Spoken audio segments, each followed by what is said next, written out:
Hey everybody, it's Dowden, and in this video, I'm going to show you a really cool build-up trick that I use in a lot of my tracks. This technique is going to be using a vocoder to really build up with a sort of distorted white noise. It's great for adding something a little bit different than just using regular white noise and regular impacts and risers in your track. So I just have this old track that I was working on that I'm not really planning on releasing, and I have these shakers here. What I'm going to do is drop a vocoder on there, and I'm going to automate the release. I'm going to put the release all the way down, and it's going to change the sound just a little bit.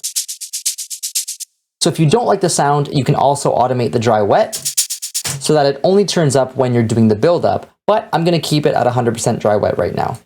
The release, I'm going to right-click, show automation, and as the track's building up from here in this break to the drop, I'm going to bring that time up from 10 milliseconds all the way up to at least a second and a half, maybe even 2 seconds. At the drop, I'm going to drop it right back down again. So this drop does have some white noise and it does have impacts and risers, but I'm going to let you listen with and without, and this is how it sounds by itself.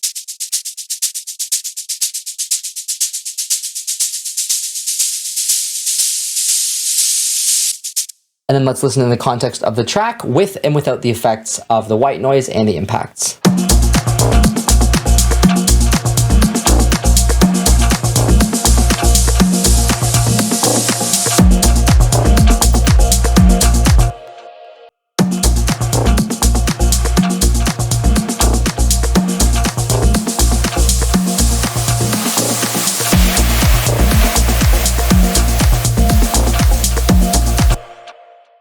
So there you go. You can use just a little bit or a lot to create these more subtle or bigger drops using the vocoder on your hi-hats and your shakers. If you're new to the channel, make sure to subscribe so you can get more videos like this one. And if you learned something, make sure to give me a thumbs up.